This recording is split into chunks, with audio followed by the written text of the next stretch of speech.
নিয়ে অনেক ভোগান্তি সহ্য করে চট্টগ্রাম যেতে হয়, যা নিছক হয়রানি বটে। উল্লিখিত তিনটি জেলাকে নিয়ে নোয়াখালী বিভাগ করা হলে এই তিন জেলার 1 কোটি মানুষ বিভাগীয় সেবা সমভাবে পেতে পারে। আপনাদের অবগতির জন্য জানাচ্ছি, ঢাকা এবং চট্টগ্রামের মধ্যবর্তী স্থান হচ্ছে নোয়াখালী। অর্থাৎ ঢাকা থেকে নোয়াখালী 170 কিলোমিটার, অপরদিকে চট্টগ্রাম থেকে নোয়াখালীর দূরত্ব 135 কিলোমিটার। নোয়াখালীর রয়েছে অনন্য ভাষাগত বৈশিষ্ট্য, যার সীমানা বৃহত্তর নোয়াখালী অঞ্চল ছাড়িয়ে কুমিল্লার নোয়াখালীর পার্শ্ববর্তী যে জেলাগুলো আছে তার প্রায় অর্ধেক মানুষ নোয়াখালীর আঞ্চলিক ভাষায় কথা বলেন। তাই ভাষাভাষীর দিক থেকেও বৃহত্তর নোয়াখালীর জনসংখ্যা 1 কোটি ছাড়িয়ে যাবে এবং এই ছাড়িয়ে যাওয়া মানুষগুলোর দাবি নোয়াখালী, ফেনী, লক্ষ্মীপুর নিয়ে নোয়াখালী বিভাগ গঠন করা।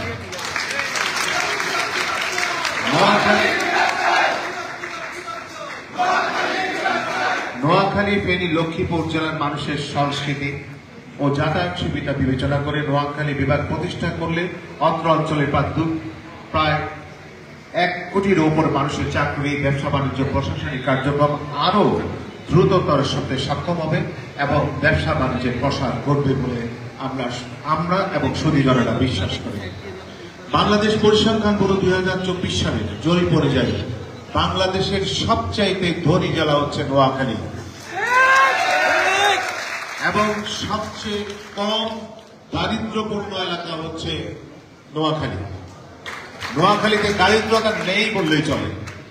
এছাড়া বর্তমানে বাংলাদেশের অর্থনীতিতে ও ব্যবসা বাণিজ্যে নোয়াখালীর শিল্পপতিদের প্রায় 35% অবদান রয়েছে জিডিপিতে।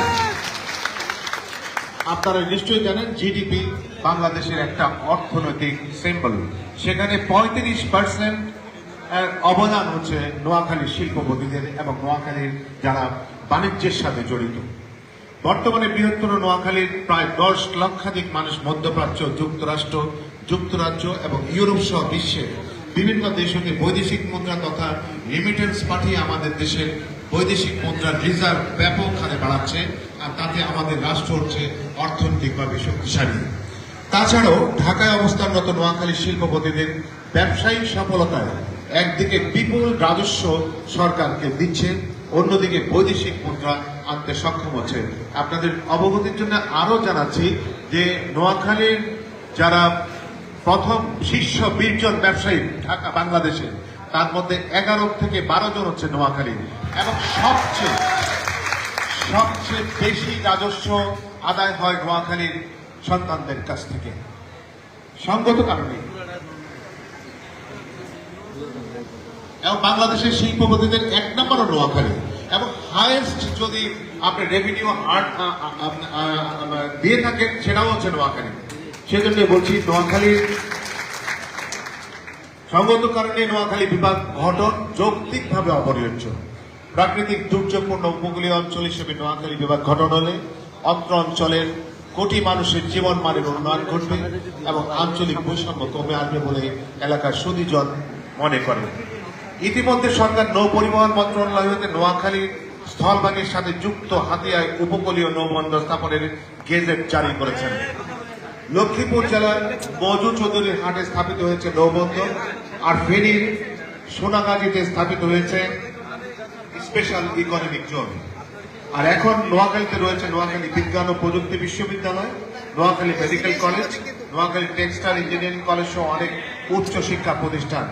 তাই নোয়াখালী বিভাগ ঘোষণা করা হলে এই অঞ্চলটি একটি শক্তিশালী অর্থনৈতিক অঞ্চল হিসেবে গড়ে উঠবে বলে আমরা মনে করি। নোয়াখালীর দক্ষিণে রয়েছে নয়নাভিরাম সৌন্দর্যমণ্ডিত দ্বীপ, নিজুম দ্বীপ, সাগরকন্যা, হাতিয়া দ্বীপ সহ, যা ভবিষ্যতে পর্যটন ভিত্তিক অর্থনীতিতে গুরুত্বপূর্ণ অবদান রাখবে। 2024 সালে অন্তর্বর্তীকালীন সরকার কর্তৃক গঠিত জনপ্রশাসন সংস্কার কমিশন দেশে প্রশাসনিক বিভাগ গঠন নিয়ে নোয়াখালী, ফেনী, লক্ষ্মীপুর জেলার কোন প্রকার গণশুনানি করেননি। জনপ্রশাসন সংস্কার কমিশন বৃহত্তর নোয়াখালীর 3 জেলার জনসাধারণকে নিয়ে কোন প্রকার মত বিনিময় সভা কিন্তু কিংবা কোনো আলোচনা সভাও করেনি। অর্থাৎ নতুন বিভাগ প্রতিষ্ঠা করার বিষয়ে জনপ্রশাসন সংস্কার কমিশন বৃহত্তর নোয়াখালীর 3 জেলার জনগণের নিকট হতে কোনো প্রকার মতামত গ্রহণ করেননি। যে সকল জেলা নিয়ে বিভাগ গঠিত হবে সেই সকল জেলার জনসাধারণের মতামত গ্রহণ ব্যতি রেখে একটি নতুন বিভাগ গঠনের প্রস্তাবনা দেওয়া এটি একেবারেই অযৌক্তিক এবং অগ্রহণযোগ্য বলে আমরা মনে করি। নোয়াখালী, ফেনী ও লক্ষ্মীপুর জেলার জনসাধারণের মতামত গ্রহণ ছাড়াই কোনোভাবে এককভাবে এই ধরনের সিদ্ধান্ত গ্রহণ করবে না এবং আমরা করব না এবং মেনেও নেব না। আমরা নোয়াখালী জেলা সমিতি ঢাকা মনে করি যে সকল জেলাকে নিয়ে বিভাগ গঠিত হবে সে সকল জেলার জনগণের মতামত গ্রহণ ছাড়া নতুন বিভাগ গঠনের সিদ্ধান্ত বাংলাদেশের সংবিধানের 7(1) ও 7(2) অনুচ্ছেদ অনুযায়ী সম্পূর্ণ বেআইনি এবং সংবিধান লঙ্ঘন এবং সাধারণ রাষ্ট্রবিজ্ঞানের ভাষায় যে এটা জেনারেল লয়ে সাধারণ মানুষের ইচ্ছার বিপরীতে অবস্থান। এছাড়া পূর্বের গঠিত বিভাগগুলোর অবস্থান যদি আমরা পর্যালোচনা করি তাহলে দেখা যায় রাজধানী ঢাকা হতে প্রায় 400 কিলোমিটার দূরে রংপুর বিভাগ, ঢাকা হতে 380 কিলোমিটার দূরে সিলেট বিভাগ, রাজধানী ঢাকা হতে বরিশাল বিভাগের দূরত্ব 160 কিলোমিটার। তৃণমূলের প্রশাসনিক সুবিধা বঞ্চিত মানুষের জন্যই তো নতুন প্রশাসনিক বিভাগ হওয়া দরকার।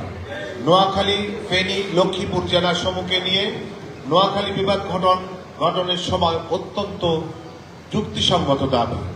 রাজধানী ঢাকা থেকে প্রায় 170 কিলোমিটার দূরে অবস্থিত জেলা নোয়াখালীকে কেন্দ্র করে একটি প্রশাসনিক বিভাগ গঠন করা হলে নোয়াখালী কেন্দ্রিক উপকূলীয় অঞ্চলটি একটি শক্তিশালী অর্থনৈতিক অঞ্চল হিসেবে বিকাশ লাভ করবে বলে প্রশাসন বিষয়ে বিশেষজ্ঞগণ মনে করেন। আপনারা জানেন নোয়াখালীর দক্ষিণে রয়েছে ব্লু ইকোনমি অর্থাৎ সুনীল অর্থনীতির অপার সম্ভাবনা। এই সুনীল অর্থনীতিকে কাজে লাগিয়ে ভবিষ্যতে বাংলাদেশের অর্থনীতিতে এক অভূতপূর্ব উন্নয়ন সাধন করতে সক্ষম হবে বলে বিভিন্ন সমীক্ষায় জানা যাচ্ছে। প্রিয় সাংবাদিকবৃন্দ, আপনারা অবগত আছেন যে রাজধানী ঢাকা থেকে কুমিল্লার দূরত্ব মাত্র 80 কিলোমিটার এবং 4 লেন সড়কে কুমিল্লা হতে ঢাকা যাতায়াতের সময় লাগে মাত্র 1.5 ঘন্টা।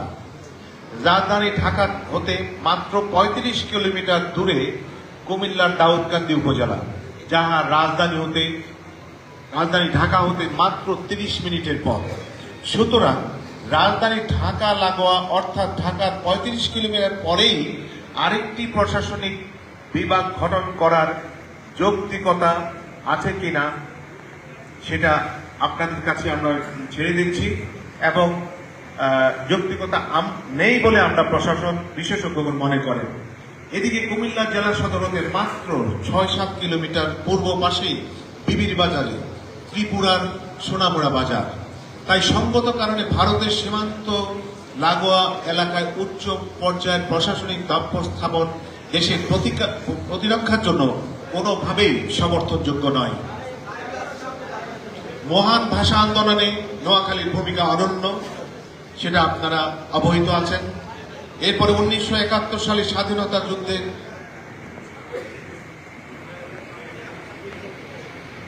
ভাষা আন্দোলনের অন্যতম বীরসৈনিক শামসুল জোহা, কমরেড তোহা, আপনারা নিশ্চয়ই কমরেড তোহার নাম অনেকেই জানেন, আমরা যারা বৃদ্ধ তারা অনেকেই জানেন। বিশিষ্ট রাজনীতিবিদ, বিশিষ্ট তারপর কবির চৌধুরী সহ আরো অনেকে 1971 সালের স্বাধীনতা যুদ্ধের অগ্রসেনানী রহস্য উত্তোলনকারী আসমরক যেমনি আমাদের গৌরব, তেমনি আবার 2024 সালের জুলাই আগস্টের গণ অভ্যুত্থানেও নোয়াখালীর ছাত্র জনতা রাজপথে অসীম সাহসী স্বৈরাচারকে প্রতিরোধ করেছিল।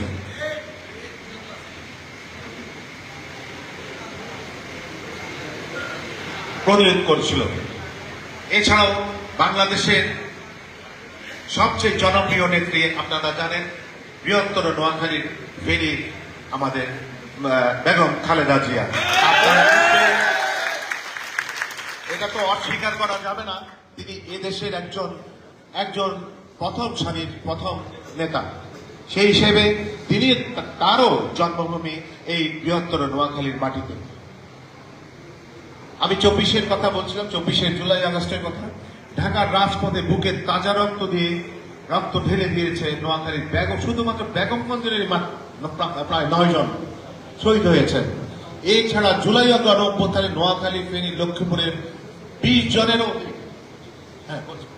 নোয়াখালী, ফেনী, লক্ষ্মীপুরের জেলার মোট শহীদের সংখ্যা 20 জনেরও বেশি। এমন অবস্থায় জনসেবার জন্য প্রশাসন